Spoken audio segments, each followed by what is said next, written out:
Thanks for being here. Subscribe to Cheating Stories Best, so you don't miss new stories. A trainer for the wife or more than that? In today's installment, we'll find out what a trainer has to do with his wife besides training.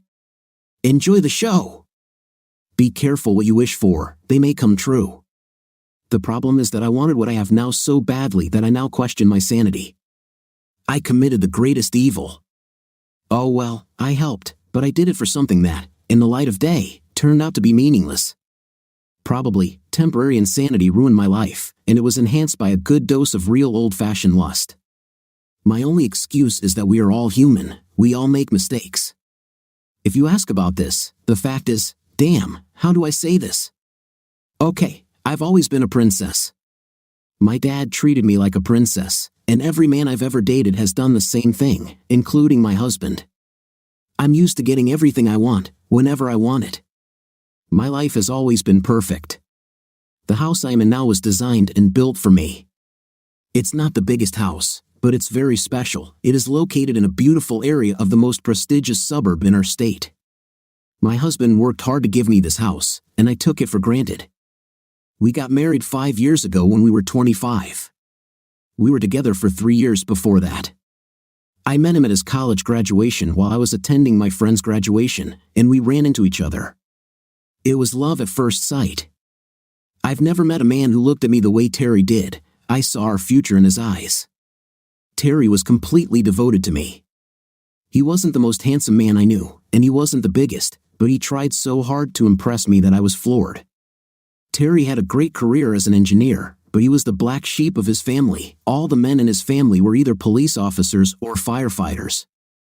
Everything in our lives was perfect until 3 months ago when everything changed once again. It was a celebration and an unplanned meeting that ruined everything. I was at an event at Terry's work where he was receiving an award for some modification to a car part.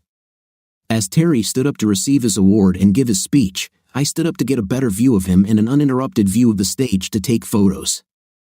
I was so busy looking at my husband through the camera lens that I didn't pay attention to where I was going. I came across a mountain in the shape of a man. My camera flew from my hands, and I fell to the floor. I looked up and began to mumble an apology but froze mid-sentence. Bent over me stood the largest and most handsome man I had ever seen. "Hey, are you okay?" he asked, his voice more like a rumble than words. It seemed as if the mountain itself was speaking. The timbre and pitch of his voice reminded me of Barry White. It sounded more like stones rolling down a mountainside than words. He extended a huge paw, more like a paw than a hand, and without any effort, he lifted me from the floor and set me on my feet. I stood and looked at him, too shocked to speak. "So, are you okay?" he thundered again. I was able to nod several times, overwhelmed by such powerful emotions that they overwhelmed my ability to reason. I heard that this happens, but I never believed it. Someone handed me my broken and forgotten camera, and I stood there, looking at him. Sorry for, bumping into you," I muttered. "No problem," he said. "Do you work here?" I'm here with my husband," I managed to say, nervously pointing to the stage. "Oh," he said, "Terry Stevens. Sheer perfection. Now it's clear why he strives so much. My brother talks about him all the time, but now that I've seen who he comes home to, I understand why my brother never had a chance." His compliment amazed me, and of course, I blushed. His figure seemed too primal to be contained in a suit. It seemed that he would rip the seams of this fragile robe at any moment. "Do you work here?" I asked. "I would like to," he replied. "I'm not smart enough for this kind of work. I'm Fred Lee.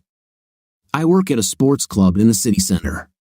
He rummaged in his pocket and handed me a card. "The first lesson is free," he said. I clutched the card in my sweaty palm as if it were real gold. "It was nice meeting you," he said, and then he left. I'm sure that if he had asked me to leave with him, I would have left my husband. The presentation and the speech he was giving at that moment were forgotten. 2 days later, I already had a membership to the club and a place on its growing list of clients. I later learned that Fred's client list included only rich women, most of whom were married and over 40 years old. I was the youngest woman on his list at 29. I'd like to say that he had to try really hard to get me, but I'd be lying. Before I met Fred, I loved Terry so much that I would never have thought about intim with another man. But from our first training session, it was clear that we both knew that sooner or later we would end up in bed. Our training was abandoned as soon as Fred came to me. Night with Fred was hardly intimate. It seemed like a new word was needed for this. A week later, I was Fred's woman. Terry, of course, loved me, so it didn't take him long to realize something was going on. He was also smart enough to determine that I started acting weird around the same time I began going to the gym. I was too blinded by my infatuation to notice that Terry, in fact, understood everything. So when he walked into the gym and saw me kissing Fred, I was afraid to go home. Terry immediately went to the manager's office and canceled my membership. He explained to the club owner why he was doing this. When the club owner found out what was happening, he fired Fred. Fred had a large list of clients, but Terry's company, through its health insurance, generated almost half of the club's business. When Terry came home that evening, he didn't even talk to me. He changed his clothes and immediately left again. I was shocked. I prepared a story to explain what he saw, but as I watched the black taillights of his 2014 Mustang quickly disappear from our driveway, I knew I had a problem. Terry returned home long after I had gone to bed. I tried to wait for him, but I succumbed to stress, tension, and fear. The next morning, I got up early and found him getting out of the shower. He had slept in our guest room, which told me a lot. Terry avoided me for the next couple of days. He left before I woke up and returned only after I had fallen asleep. Finally, 3 days after the incident, I cornered him. I had rehearsed what I was going to say, but I didn't have time. "Terry, what you saw," I began. "Brittany, I think it would be best if you stayed with your parents for a few days," he said. "But how will we solve our problems if we don't?" I started again. He raised his hand, signaling that I should shut up. "Brittany, before we can start discussing how we solve our problems, I have to decide if we can solve them," he said. I was shocked. "To do this," he continued, "I need to calm down and let my anger subside so I can make a rational decision rather than being driven by an emotional reaction." "But Terry," I began. "Don't, Brittany," he said. "You have lost the right to say such things. I'll call your parents and tell them to wait for you. You can take your car." I was shocked. There had never been a time in my life when someone didn't want me to be around them. As he left, he turned to me one last time. "I'm expecting delivery this morning." I told the man that most likely no one would be home, not that it matters now, but I'll move it when I get home, he said. My shock turned to fear. I had no idea what was happening to Terry. It wasn't like him. Terry never did or purchased anything without discussing it with me. But then I realized that many things were no longer as they should be. When Terry left, the fact that he didn't say a word or kiss me goodbye didn't go unnoticed. I considered ignoring his order. After all, this was my home too. Terry was my husband, not the owner. However, I realized that it was not in my best interest to irritate him. I started packing some things when my cell phone rang. "Hey baby, can you talk?" asked Fred. "Yes," I answered. "Terry isn't kidding, is he?" he said. "Just so you know, we will have to meet somewhere else from now on. My boss fired me." I didn't know what to say. He started telling me about his other options and how easy it would be for him to move to another club. I was amazed at the thought that I would still want to be with him. What amazed me even more was that less than an hour later, we were having a night in my bed. Fred looked around the house like a kid in a candy store. It was obvious that the house and well-kept, if modest, yard had made an impression on him. As we were talking about what would happen next, a truck pulled into the lot. We watched from the window as two men unloaded some kind of car. I wanted to look under the cover of the car to see what exactly Terry had bought. For some reason, this car scared me terribly. I still couldn't understand that Terry had made such a large purchase without consulting me. Terry and I always did everything together. We made all decisions together. And then suddenly, he started doing something without saying a word to me, let alone asking for advice. After the delivery guys left, I told Fred that I had to leave too. It's a 3-hour drive to my parents' place, and I haven't packed my things yet. I also need to clean the room so Terry wouldn't know what we were doing here. Fred promised to call me in the evening and left. When I arrived at my parents' house, they could not understand what was happening. My parents loved Terry, and the fact that I came home greatly disturbed them. I told them that Terry was just working on some project and needed space. It worked for the first few days, but on Saturday morning, I woke up to find only my mother at home. "Where is Dad?" I asked her at breakfast. "He went into town to talk to Terry," she said. "Honey, we know that something is going on between you two. You've been here for 3 days, and he hasn't called you even once. You look terrible. But this man worships the ground you walk on. Now, this may be exactly what you said, but it could be something else. Your dad just wants to help." Dad returned home around 8 o'clock in the evening, all smiles. He spoke to my mother. "Oh my God," he exclaimed. "He is 67. 67 of what?" asked my mother. "Our son-in-law has a 1967 Mustang Fastback," my dad said with obvious delight. "Doesn't he have a new Mustang?" Mom asked. "Why does he need another one, especially an older one? He's already 47 years old." I heard Dad tell her the next part in a quiet voice, as if he didn't want me to hear it. "I think he's trying to overcome something. You know Terry, when something bothers him, he completely immerses himself in a new project. There's nothing wrong with that," he said.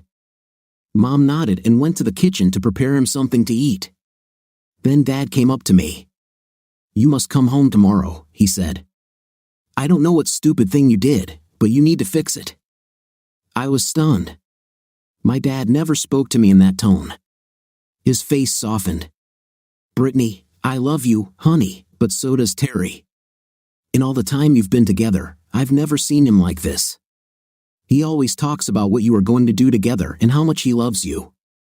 You know that we have an agreement with him, your firstborn will be named after me." But today, he was completely different. He didn't talk about the future at all. He didn't talk about you either, like you won't be a part of his life anymore. I felt as if a cold hand had grabbed me by the throat. It was already late to start the long trip, but I still packed my things and said goodbye to my parents. I left very early the next morning. I didn't need an alarm clock because I hadn't slept a wink all night. I looked at my watch. I was on the road before dawn, even stopping for breakfast when the sun came up. I was moving at a good speed, although I hit a small traffic jam that slowed me down. When I got home, it was already about 8 o'clock in the morning. The breakfast stop delayed me longer than I thought. I intended to get home before Terry left for work. The strangest thing for me was that Terry started work at 9 o'clock. It only took him half an hour to get to the office. He should have been home. At least my key still worked. I entered the house and saw a huge mess. Our house, which usually looked like it belonged in a magazine, was in terrible shape. It seemed like some drunken racer had lived here. I had to wade through alcohol bottles, car parts, car magazines, and stacks of notes, and that was just in the living room. It was the same story in the office. The kitchen looked like it had been run by a child or a person with an alcohol addiction. There were half-empty bowls of cereal, pizza boxes, and even more bottles of alcohol everywhere. I walked into our bedroom and was amazed. There was not a single item out of place. It seemed like no one had come in since I left. The chest of drawers from which I took some of my things was still slightly open, just as I had left it. I walked down the hallway and saw Terry sleeping in one of the other bedrooms. For some reason, this hurt me more than anything else. I would have understood this if Terry had known that I had an intimate with Fred in our room, but since he didn't know, it meant, as my father had warned, that Terry was clearly cutting me out of his life and heart. I had to proceed very carefully. It was also clear that I didn't know what I wanted. My head was constantly spinning when I was around Fred. I couldn't think. It felt like my brain was simply shutting down and my body was taking control. When Fred wasn't around and my brain was functioning, I realized I was doing terrible things. I spent almost the entire day cleaning the house. Since I didn't hear from Fred, I had time to think. I realized that I was in trouble, but it seemed to me that this was something I could cope with. Among our acquaintances, there were several couples in which one partner stumbled and started an affair on the side. Most of them were able to cope with this, as far as I knew. It was not an easy process, but they did it. I was sure that we could do it too. I started cooking dinner as soon as I finished cleaning. I made Terry's favorite dish, stir-fry with steamed vegetables. I also made myself as beautiful as I could. I put on makeup as if we were going out somewhere, but I chose simple clothes. I put on the old shorts that Terry loved to see me in, topped with one of his Mustang t-shirts. My image said that I was ready to meet my man. I might as well have put on baggy clothes and a gorilla mask, the result would be the same. I started to get nervous when I heard Terry's Mustang approaching and pulling into the driveway. He walked into the house, looked straight through me, threw his briefcase into the office, and walked up the stairs. I was stunned. It seemed to me that perhaps he hadn't noticed me, perhaps he didn't realize I was back. A few minutes later, he came down the stairs again. He looked around, found his iPod, attached it to his running shorts, and left the house. I couldn't understand what was happening. Terry usually spent some time with me before going for a run. It was a time when we sat and discussed our day and what had happened while we were apart. If we were going out somewhere, he would sometimes go for a run first to make sure he was on time. But I couldn't understand where he was going if he went running so early. Either way, it was a good sign. The run would be over, and we could sit down and talk. However, when he returned, it was like a scene from a movie. He walked past me, ignoring my greeting. I felt like one of those characters in a movie where a person dies but doesn't understand it. They try to communicate with others but realize that no one sees or hears them. He went into the kitchen, took the phone, and ordered pizza. Then he went upstairs and took a shower, almost as if he'd done this so many times that he had it all figured out down to the second. He came down the stairs again in an old t-shirt and sweatpants just as the doorbell rang. The pizza had arrived. He grabbed the pizza and a bottle of soda from the refrigerator and headed straight to the garage. I was stunned. He hummed a song as he passed me. You'll never know if you're a victim or a fool. All I know is that I can't stop thinking about you. Love was good, and you took advantage of it. But apparently, I'm not the one. Terry loved to pick out songs that reflected his feelings to listen to while jogging or working out. I wished I knew what song he was listening to so I could understand what mood he was in and what he was feeling. This would help me gauge whether it would be difficult for me to fix everything or if it would just take time. I waited a moment and then opened the garage door. I saw Terry sitting on a stool, holding a wrench in one hand and a slice of pizza in the other. Our usually immaculate garage was littered with various parts. I expected him to be working on his new project, but it seemed like he was just dismantling the car. I didn't understand why he would buy a car and then dismantle it. I was sure it had something to do with getting me out of his head. All I could do was wait. That was what he told me from the very beginning. When he's ready, we'll talk. Perhaps we can talk this evening. How long could he sit in the garage? A very long time, as it turned out. He completely immersed himself in his music and project. By the time I couldn't keep my eyes open anymore, he was still there, humming along to the music on his iPod and tearing apart that car. When I woke up the next morning, he was gone. I must admit that what happened did not live up to my expectations. I expected a lot of screaming, talking, and tormenting before we decided that we were both to blame. Although it was mostly my fault, Terry was also to blame for some of it. We would dedicate ourselves to repairing the marriage and each other, and gradually everything would return to normal. In the future, Terry would have done the same thing, and I would have forgiven him. Our marriage would become stronger. But apparently, Terry didn't know how a normal marriage should work. I sat down at the kitchen table with no idea what would happen next. The phone ringing at least distracted me from my thoughts. "Hey babe, sorry I disappeared for a few days. But your hubby really messed me up," Fred said. Hearing his voice, I felt the stench again. I knew I should hang up, but I am a woman who needs and deserves a lot of attention. Besides, just listening to him couldn't do any harm. I also wanted to know what he meant. "I can't find a job anywhere," he said. "Not a single fitness club or gym in the city will hire me. My clients are starting to refuse my services because I am not allowed to train them anywhere. Most clubs not only won't hire me but won't allow me to train their clients in their gyms. Everyone's afraid to be condemned. If I start pestering another rich lady, I should have punched your husband in the face." I have to admit that I was surprised. Terry was an attractive and charming man, that's why I married him. But I never expected him to deal with Fred so easily. I always imagined any conflict between them as a physical confrontation in which Fred would easily beat my husband. It also made me feel like Fred, as a better man, was more deserving of me. But Terry destroyed Fred without much effort. I almost laughed. "Is he at home?" asked Fred. I was sure I detected a note of fear in his voice. "No, he's at work," I replied. "Great. I'll be with you in 10 minutes, he said. 10 minutes later, he appeared at the door. The result was predictable. The problem was that Fred became like a banned substance. However, this time everything was different. I noticed something was missing. There was something more, something was definitely wrong. Intim became the same. Perhaps it was that the man I thought was virtually invulnerable began to show his vulnerability. The man who dominated me and seemed like a force of nature was, himself, defeated, demoralized, and depressed by Terry. Meanwhile, I began to notice how handsome the man I married was. The real problem was that he didn't want anything to do with me anymore.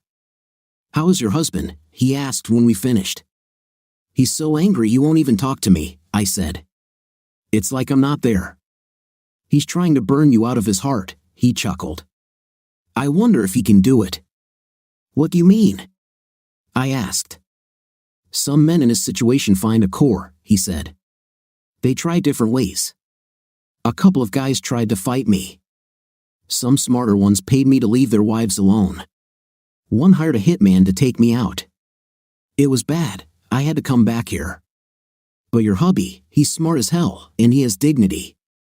Big, and huge manhood." "What?" I asked. "Don't you see?" he replied. He walked into the club, took one look at me, assessed me, and started a war. He realized that the fight was not in his favor, so he fought on a different level.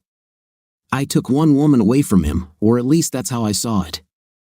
He tried to take all the women away from me. This idiot is scary. In less than 5 minutes, he seemed to completely destroy my world and my existence. Every club in town, every club in the state, didn't just say no, they said, "Hell no," to me. I even offered to work for free at some of them if I could train my clients there, and now you are telling me what I expected. He said, "What exactly?" I asked, slightly amused by his concern. "Besides the backbone, he also seems to have self-respect," he said. "Of course there is," I replied. "I wouldn't marry a man who didn't respect himself." He just laughed. "You don't even understand what's going on, do you?" he asked. "He loves you, or he loves you. You are his biggest weakness, but he feels betrayed by you. Some men would struggle with this love and struggle with self-respect, but it seems that, in his case, self-respect won out. He's burning you out of his heart. He's just not the forgiving type." "What do you mean by this?" I asked. "I think he's done with you," he chuckled. He saw my reaction and laughed. "Accept it, darling. You've used all your tricks. You dressed up and made yourself cute, but he doesn't care. Your charm doesn't work on him anymore. What should I do?" I asked. "Damn it. Why are you asking me?" he replied. "How should I know? I've never been in love in my life." "But you..." I started. "What?" "You can say it." "I had a night with you," he interrupted. "I never told you I was in love with you or anything like that. If you're looking for love, you won't find it with me. You ruined my life. If you were so happy, you shouldn't have slept with anyone other than your husband," he said. Besides ignoring you, what else has he done?" "What do you mean?" I asked. "This could go down at least 2 paths," he said. "He might just give you a silent punishment as the first part of your punishment. If so, he may be planning some very unpleasant things for you before he forgives you. This would be the best case scenario." "Did he block your access to bank accounts or something?" "No, all my cards still work," I replied. "Okay then, give me some money," he said. "Why should I give you anything?" I asked. "Because I'm the one who advises you and helps you deal with this," he said. "Face it, lady, I'm all you have right now." I have to admit that his advice seemed logical. In the days that followed, Fred became like my best friend, well, like a friend who also had an intim with me. Okay, a friend who had a night with me and constantly took money from me. We came up with a lot of ideas about what I could do to get Terry to forgive me. The problem was that nothing worked. Then the day came when things really went wrong. I was waiting for Fred to come and was afraid of having intim with him again when a car pulled up. A woman got out of the car.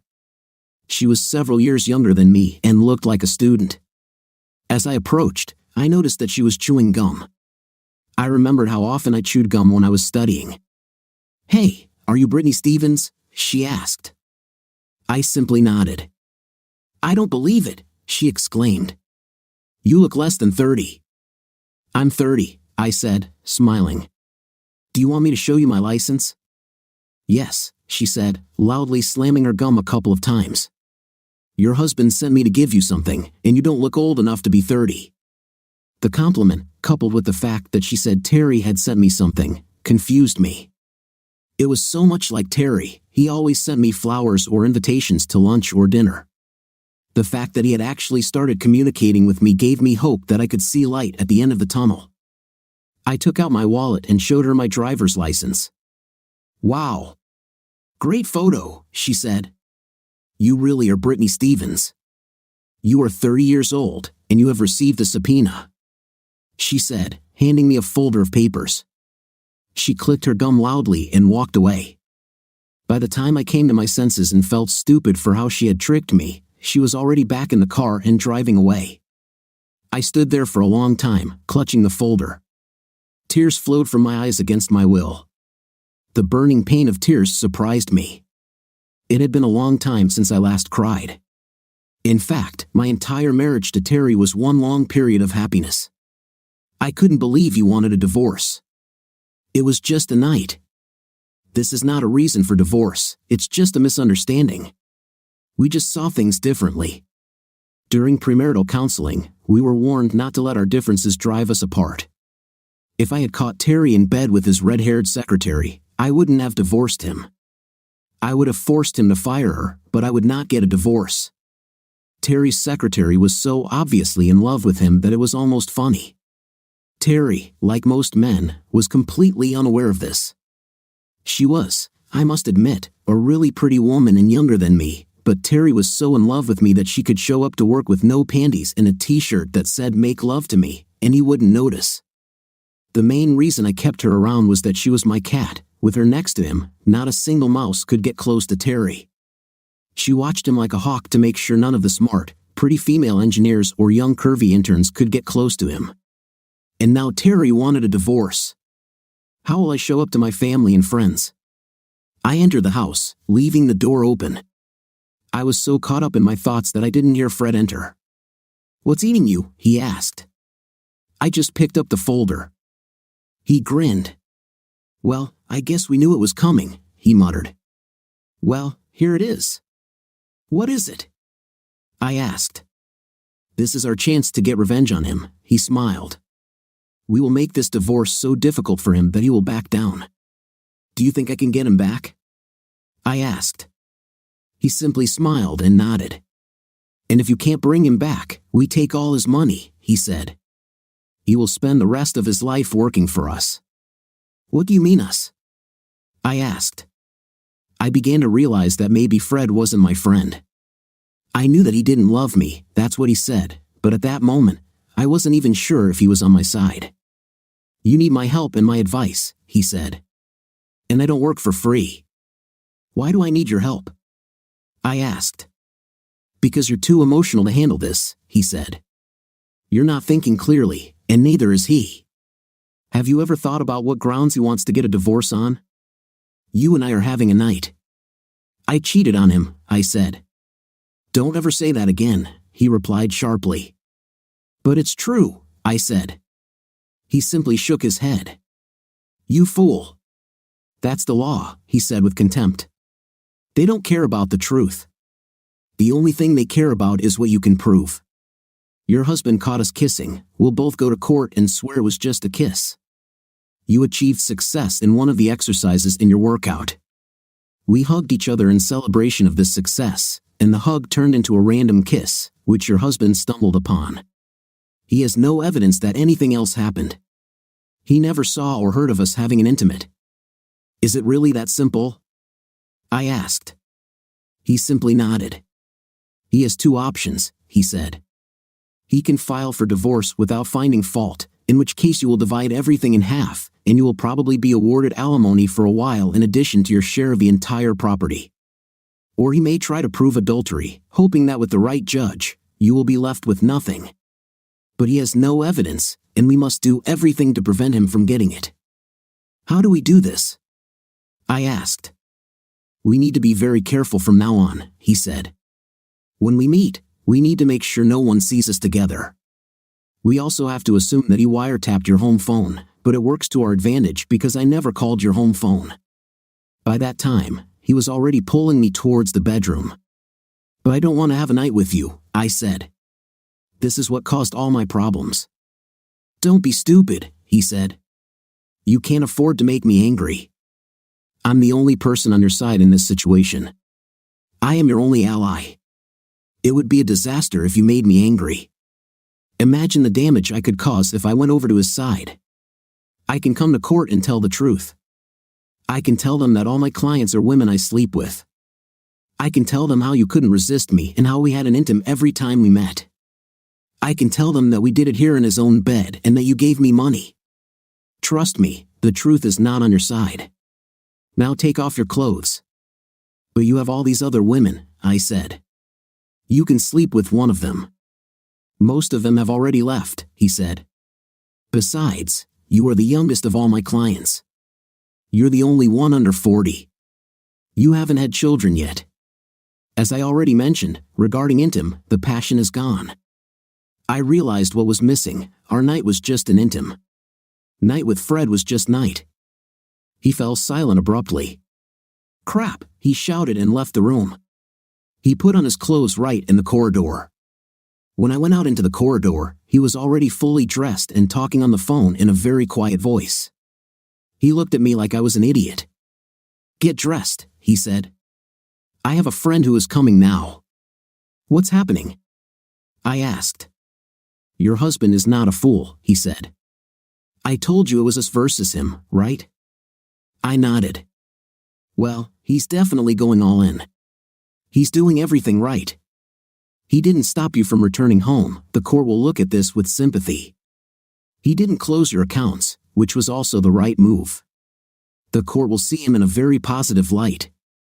I don't think he's going for a divorce without establishing guilt, he said. He's going all in. I thought you said he needed proof for this, I sobbed. You said he had no proof. I don't want a divorce, I want Terry back. You might have to resign yourself to taking his money, he said. I think he has proof.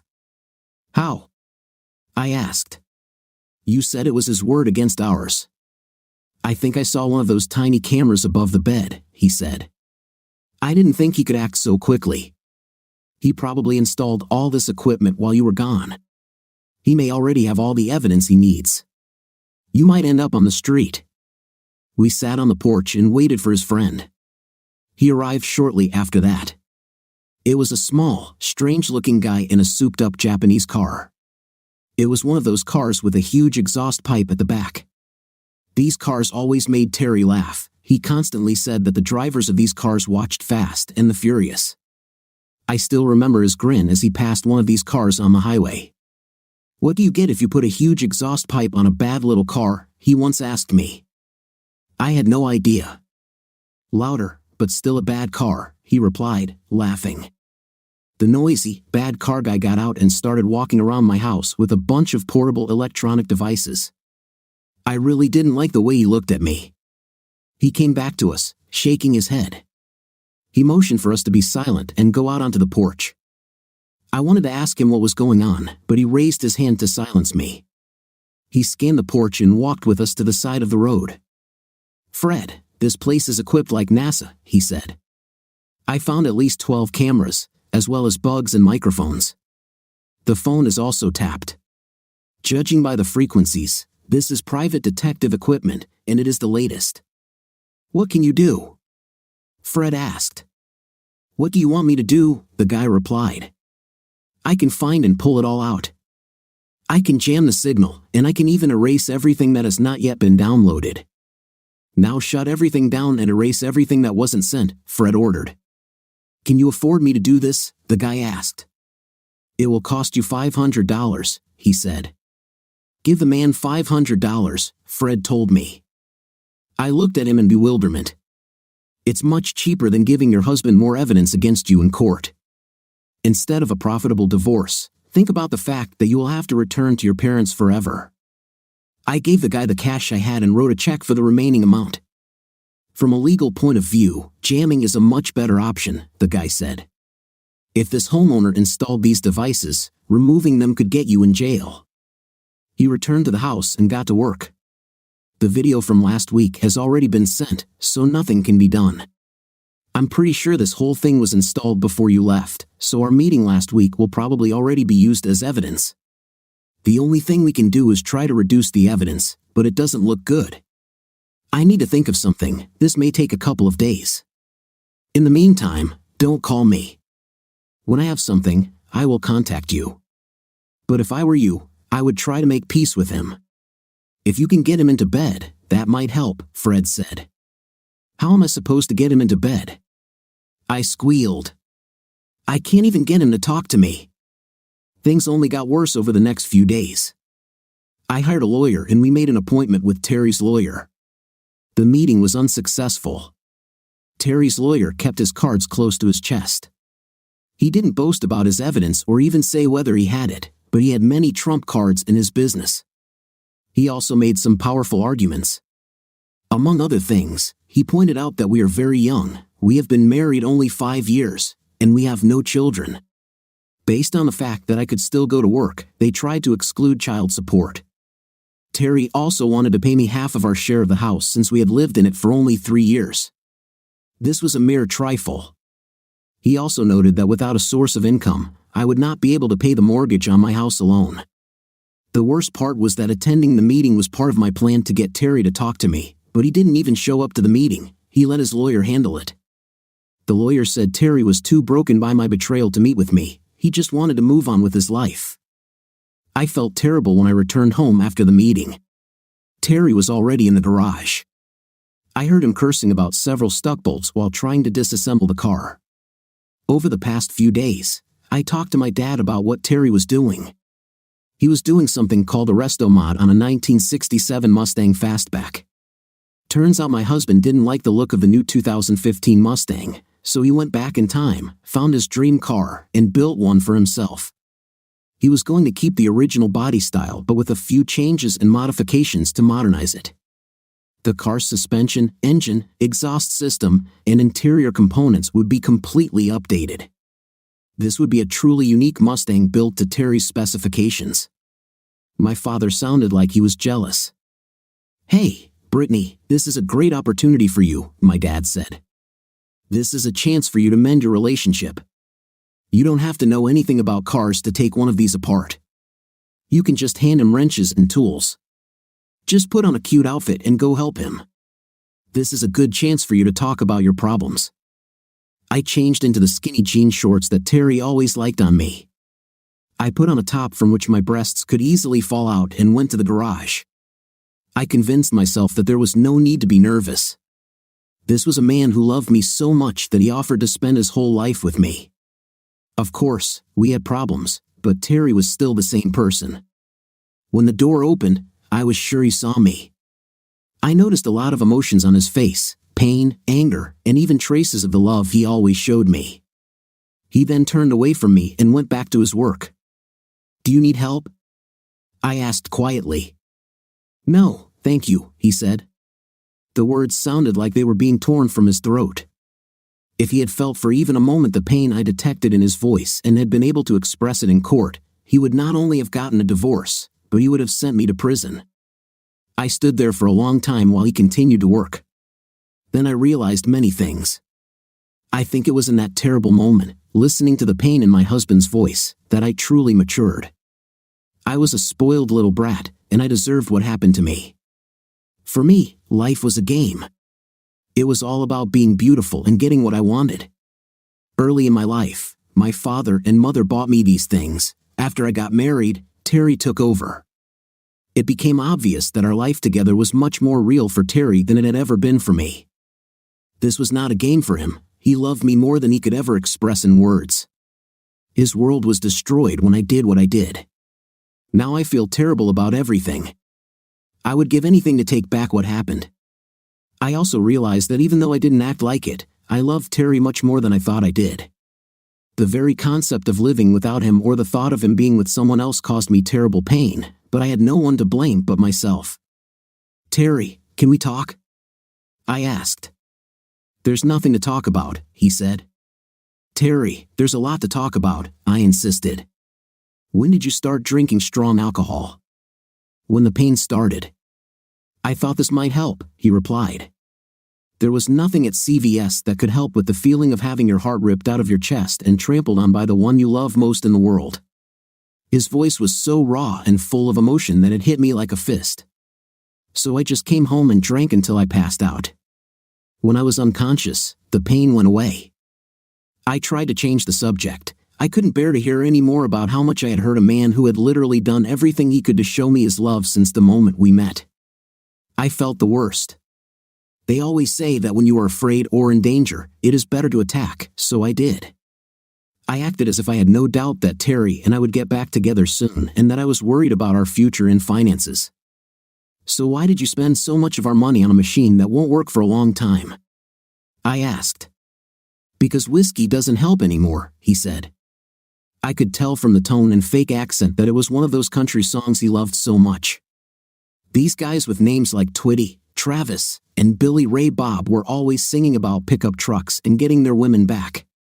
"Terry, I'm sorry," I said.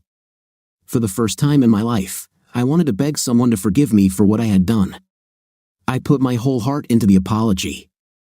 "Terry, I made a mistake. It was stupid. I was completely wrong, and it was only physical. I swear that nothing like this will ever happen again. Please forgive me." For a long time, the room was so quiet that you could hear the crickets singing outside. Terry then sighed. "I forgive you, Brittany," he said. I felt so good, it was incredible. I smiled for the first time in days. I'm not sure if anyone can understand the meaning of a smile unless they've been through hell, but it seemed that simply forgiving my husband freed me from the darkest prison on earth. Although the sun was already setting, the whole world seemed brighter. My world started spinning again. I felt some of my confidence return just because of his words. "Terry, please don't stay here all night working on this thing," I said. "We haven't slept together for almost 2 weeks.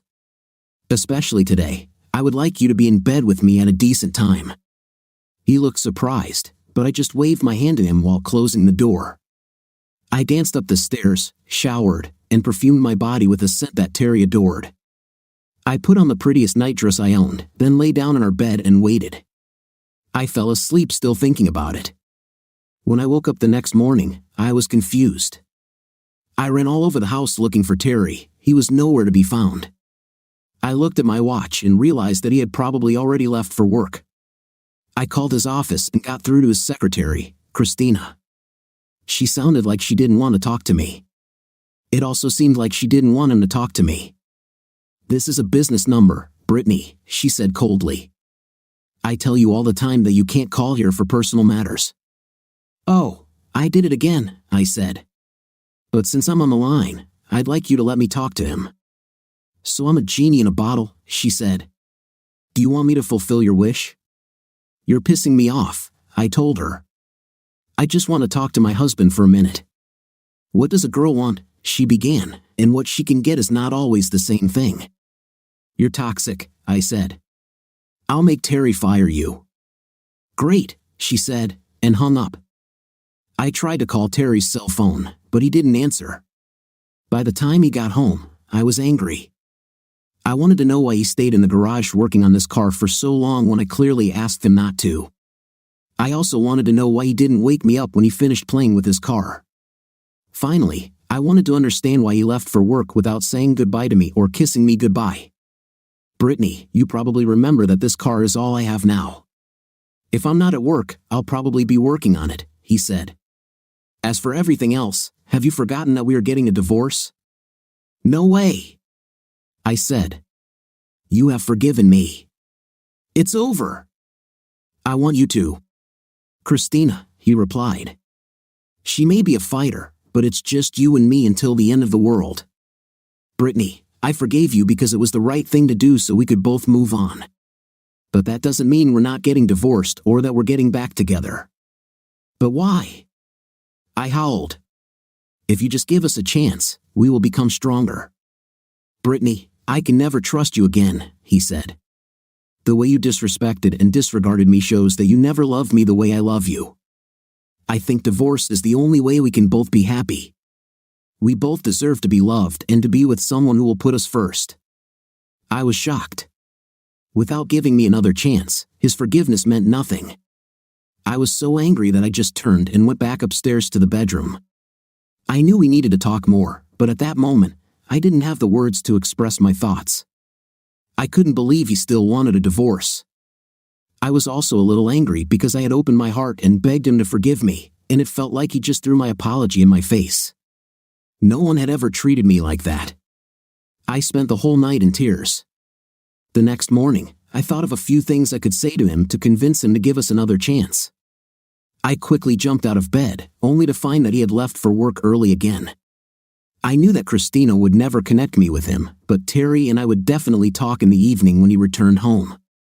My anger at him running off to work again intensified. At 9 o'clock in the morning, my lawyer called. He wanted to talk about the agreement. Apparently, Terry and his lawyer wanted me to sign the papers so we could expedite the divorce process. My lawyer said Terry was even more upset now than before. Obviously, my conversations with him did not help. There was no point in putting pressure on him. I just made everything worse. At 10 o'clock in the morning, my mother called me in tears. It turned out that someone she knew at church had seen Terry walk into his lawyer's office, and people began speculating about our divorce. I knew that if the reasons for the divorce became known, my reputation would be greatly damaged. I needed a way to either stop the divorce or at least keep it a secret. At 10 o'clock, the courier left a parcel on my doorstep. I picked it up and opened it since it was addressed to me. Inside was a cheap mobile phone and a piece of paper with a number. I called the number and was surprised when Fred answered. He gave me the address of a car service and said that I needed to take the car there for service. I went there, and as soon as they brought my car in, the service employee took me to a room behind the counter. Fred was there. We need to talk, he said. Your husband is clearly not the type to forgive. He systematically gives back to us what we have given to each other. I just looked at him, and at that moment, I hated Terry. He was clearly not the same man I married. I just didn't understand why he didn't want to give me another chance. I think at that moment, I still saw the world as if everyone had to do exactly what I wanted. I still hadn't realized that everyone in the world has feelings and rights just like me. I don't have time for your riddles, I said. Speak clearly and simply, without riddles or metaphors. Just say what you mean. As I spoke, I had the idea that the reason Terry didn't want to forgive me was that he had already found someone else. The reason he didn't want to have a night with me was that now he was having an intim with her. No wonder he didn't want me back so much. I know something about your divorce, Fred said.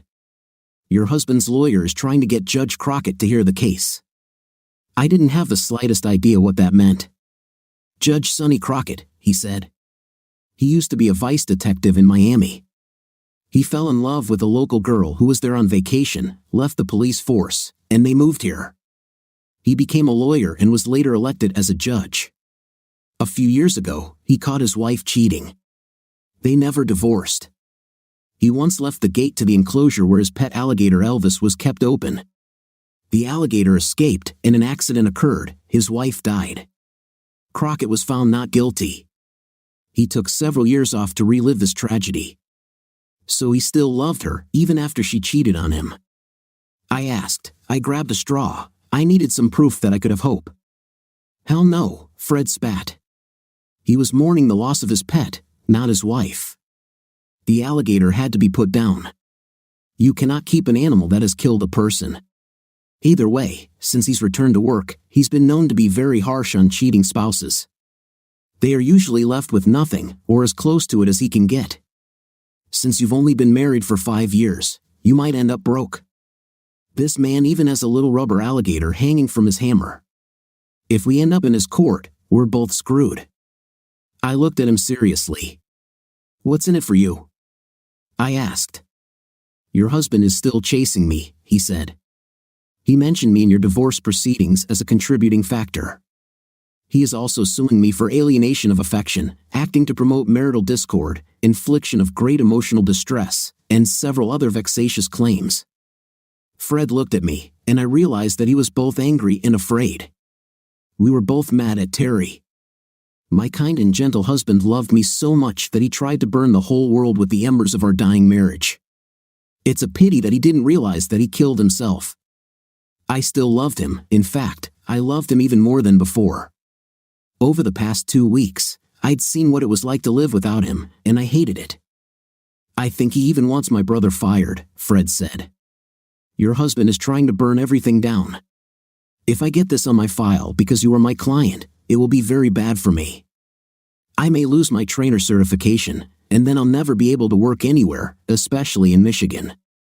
I'm angry at him too, I said. I don't want to end up broke and homeless. I have a plan, he said, but we need to act quickly. As far as I understand, your divorce hearing will take place very soon. I'll do whatever it takes, I said. Even as I said this, I felt a chill run down my spine. What are we going to do? We have no choice, he said seriously. It's either us or him. We have to remove him. If we don't do this, you will end up as a city woman of easy virtue, and I will go down with you. And what do you mean, remove him? I asked. I'll give him a little car accident, he said. Nothing serious, but he will need a lot of time to recover. This will delay the trial for a long time. During this time, you must be his nurse and regain his favor so that he cancels the divorce. He will be completely dependent on you. You'll have a few months to convince him that you're truly sorry and get him back. Can you handle it? Oh yes, I said. I will get my man back. You do your part, and I'll do mine. Just don't screw it up. I need him to suffer enough that he won't just leave his damn secretary to take care of him. Don't worry about my part, he snapped. I have a professional on my side. Just make sure you can get him back. I will do everything, real and unreal, I said. He will be like clay in my hands. He looked skeptical. What's wrong? I asked. Well, you're not very successful when it comes to intim, he said. As I left the garage, I pretended to inspect my car to make sure everything was okay. I talked to the station owner outside in case Terry had hired a private investigator to watch me. Fred told me that it is common to hire a private investigator to gather evidence during a divorce. That night, I tried to talk to Terry again. I cooked his favorite dish again. This time, I took it to the garage. I brought him a plate completely without anything. He looked up and saw me holding the plate. I stood there, holding it. What do you want to eat more of? I asked. Terry didn't react the way I expected. I saw tears run down his face, and he threw the wrench across the garage, breaking one of the lamps. He began to sob uncontrollably. In all the time we were together, Terry had always been like a stone wall. This was the first time I saw him cry. I love you so much, he sobbed. Why did you do this to us? Was it worth it? He ran out of the garage, and a few minutes later, I heard his Mustang drive off into the night. Even during his outburst of emotions, I saw only love in his eyes. No matter how angry he got, he would never hurt me. I burst into tears, too.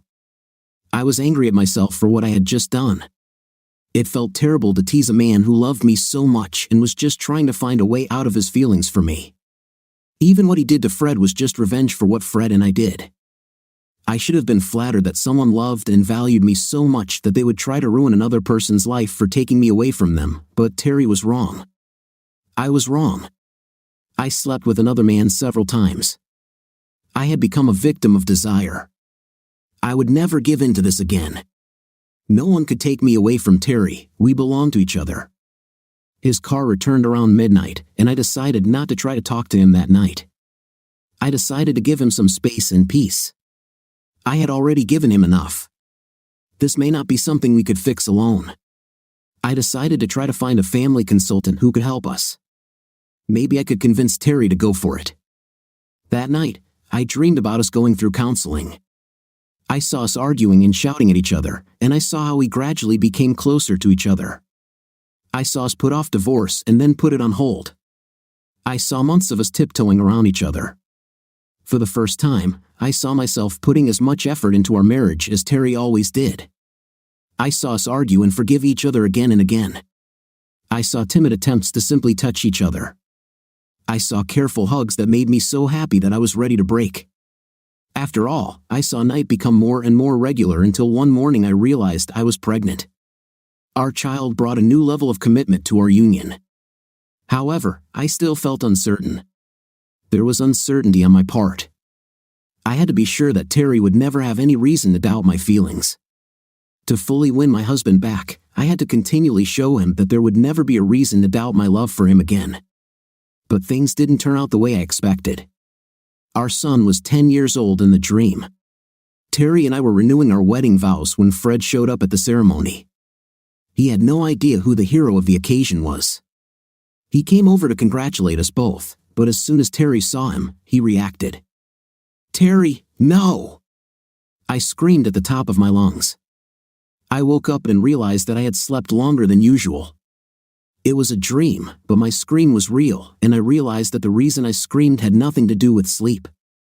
I screamed because I was in mortal fear for my husband. I quickly dialed Fred's number. I needed to tell him not to do anything. I didn't want Terry to get hurt. In fact, after my misplaced anger from yesterday had passed, I couldn't bear the thought of Terry getting hurt. "You stupid," he shouted. "I told you not to call me on that damn phone. Don't do this." I shouted, interrupting his protests. "It's too late. He'll be fine. Just do your part and stick to the plan." I called Terry at work. His stupid secretary was worried too. Fred hadn't arrived yet. I begged her to call me as soon as he got there. I walked around the room and again tried to call his mobile phone. He hated answering calls while driving, but I didn't care. However, there was no answer. The call immediately went to voicemail. A little after noon, someone knocked on the door. I opened the door and saw the last person I expected to see. It was Terry's older brother, Ree. I was always surprised that Ree Stevens became a policeman. Terry told me stories about his crazy brother. In his youth, Ree had a tendency to show up at large public events and run through them without clothes. He was such a fast runner that he could never be caught. He even had a nickname. Oh yes, they called him Streak, the fastest creature on two legs. However, standing there with his head down, Ree didn't look like Streak. "Brittany, I always warned him about that damn car," he said. Before he could say another word, I grabbed my purse. "We have no time to waste, Ree," I said. "Which hospital is he in?" "Brittany, what does divorce have to do with it?" I screamed. "He's still my husband. Now I have the right to be in the hospital, and I will destroy this damn machine. I might go to a Ford dealership and trash every Mustang on the lot so he can't buy another one." "Now let's go," Brittany said softly. He took my hands and pressed them to my sides, then sat me down on the sofa and hugged me. "Brittany, Terry didn't make it, honey. My brother is dead. This is the last thing I remember." My vision narrowed to complete darkness. When I woke up, Ree was standing over me, looking very worried. He was holding the phone to his ear and talking to someone. His eyes met mine, and the conversation stopped. "You can cancel the ambulance," he said. She finally woke up. "I'll talk to her a little, and if she needs to go to the hospital, I'll take her myself." He turned to me again. "You scared me to death," he said. Then I remembered again what had happened and started crying for a long time. "Ree, just let me cry, let it all out, Brittany," he said. "Once you get stronger." "I'm sorry, I have to do this, but we need to go to the accident scene." "I want to see him," I stammered, barely able to keep my voice stable enough to speak. I was racked with guilt and deep sadness. I couldn't believe that my husband was dead. It was so sudden. At the same time, I wanted to kill Fred. That idiot promised me that Terry wouldn't get hurt. He promised that Terry would not be seriously harmed. I needed to see him for myself. My mind just couldn't accept the idea that Terry was no longer alive. I was sure there was a mistake. I needed to see him. I stood up, feeling amazingly weak. I was scared, but at the same time, a strong desire burned within me to see him. I got into the police car with Ree, and we drove about 3 miles to the highway entrance. My subconscious recognized the only rival for Terry's heart. Before this realization entered my brain, I started screaming, not even understanding what I was looking at. Although I never admitted it, she was once amazingly beautiful because of her jealousy. Of course, this was Terry's dream car. It started life as a regular 2014 Mustang GT. Terry replaced almost everything on the car. He started with the engine. Before he even got behind the wheel, he completely disassembled it, adding forged internal parts that were much stronger and more reliable than the originals. These extra boosts were necessary because he added a Roush supercharger to the engine, which increased the car's power by over 100 horsepower. He installed a more efficient fuel pump and low-range pulleys. He also beefed up the cooling system and fans because all that extra power generated a lot more heat. He then literally replaced everything except the body panels and modified some of them too. The radiator grills and headlights were darkened. The same was done with the rims and taillights. The windows were tinted to the darkest acceptable shade. He replaced the spoiler with a larger, more aggressive one and added a very aggressive splitter to the front of the car.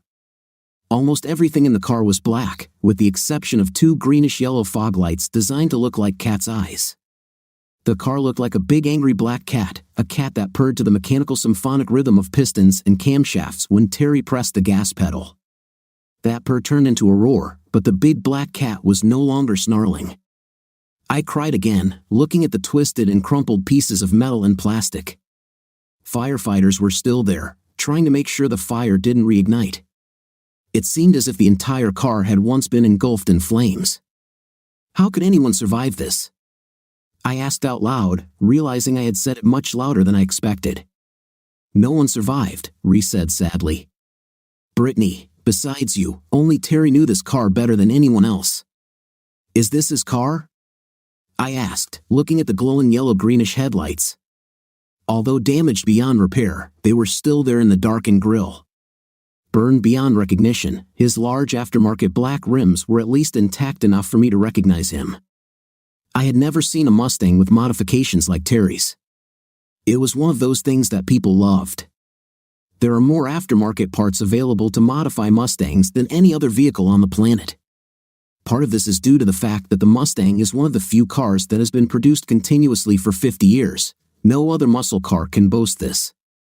Another reason is simple. The Mustang, as an American car, attracts people from all walks of life and age groups, and each of these Mustang owners wants to make their car unique and different from all the others. Another factor is that, unlike some cars, there is a Mustang for everyone.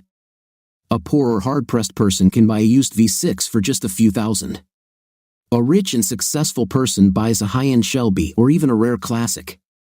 At the end of the day, they both still drive Mustangs, and the people who love them both. Yes, I managed. I recognized those headlights and rims, I said, nearly collapsing. Thank you, honey, Ree said. I'll be right back. He went to talk to another man at the scene. While Ree was talking, 2 people walked past, discussing something with each other. The body was completely burned, the airbags didn't deploy, said one. It's strange that there are no signs of braking, said the other. Once the car is removed, no one will be able to say there was an accident. Dude, those are Brembo brakes, said another. The rotors and calipers were probably about $8,000. It wasn't an accident, I think someone messed with his brakes. I lost consciousness again, and as I was told later, I was taken to the hospital for observation. The next few days passed in a blur. I think they kept me under sedatives out of fear for my emotional state. I vaguely remember the cremation ceremony. I wasn't able to make decisions. Luckily, Ree was there to help me through it all. This morning, I woke up and stared at the large ornate vase that held Terry's ashes. This was the first day I had been left alone in the house since. I started crying again. I didn't know how I should continue living without him. Terry was my rock. He was my heart, and now he was gone. He was gone, and I was at least partially to blame for it. I had to pay for my role in his death, and Fred had to pay too. I seriously thought about confessing everything, but self-preservation outweighed my honesty. Besides, Terry can't be brought back, my arrest won't bring him back, and arresting Fred won't bring him back either.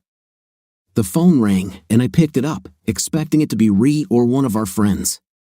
"Hey baby, we need to talk," Fred said.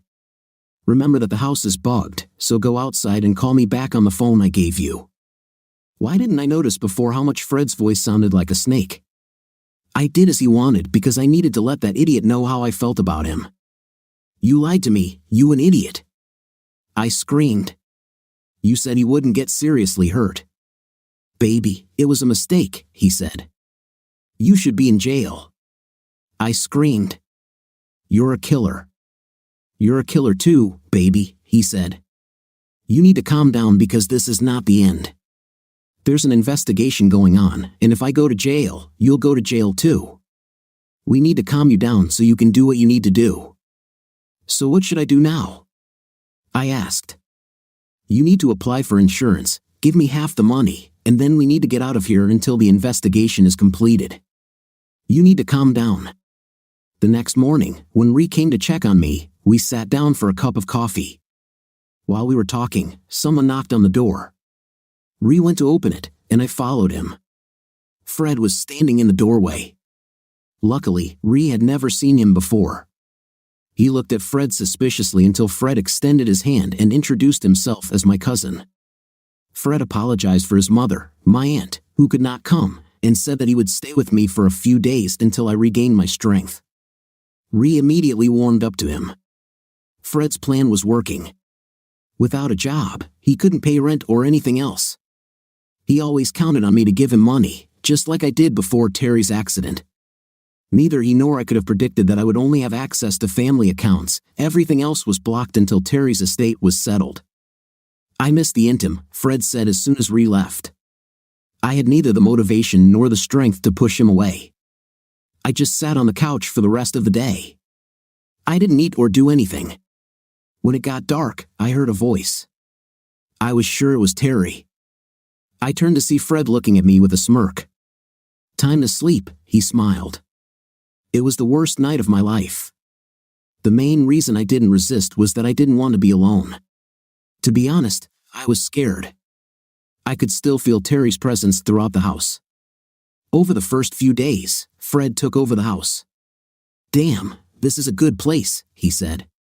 "If everything had been different, I probably would have stayed here longer. But I have to say that something is wrong here. It's like your husband is still around somewhere, watching us." I looked at him like he was crazy. He acted as if we were on some kind of twisted honeymoon. I didn't understand what made him think that I wanted some kind of future with the man who killed my husband. It was a terrible situation. During the day, we hardly spoke. He was on the phone all the time. I was racked with guilt, spending time looking at albums of photographs of Terry and me during our marriage. At night, we were united by different needs. I, as before, was afraid to be alone. Fred, on the other hand, only wanted intimate. We both knew that as soon as the insurance money came in, we would go our separate ways. On the third day that Fred was with me, it happened. It was just after dusk when I heard a crash in the living room and the sound of glass breaking. I rushed down the stairs to the living room, ready to give Fred a beating. Since I'd had him around, I had always yelled at him for touching Terry's things. I locked the garage door so he couldn't even look at the collection of parts Terry had been working on in the last days of his life. When I entered the living room, Fred was standing against the wall, as white as chalk. "What's wrong with you?" I screamed. "What have you broken now?" He turned and looked at me, his eyes not blinking. "I saw him," he said in a trembling voice. "He was standing right here." There was no need to explain who he was talking about. I immediately understood. "He was standing right here," he repeated, looking at me as if he wanted to kill me. I felt waves of hatred and anger emanating from him. Fred's teeth chattered, and he trembled. I asked him to describe what he saw. When he finished, I asked him to tell it all again. What do you think of our first part of the story? In my opinion, whatever coach you have, you don't have to give in to any desires. It's better to just leave. What's your impression? Let me know in the comments. See you in the comments.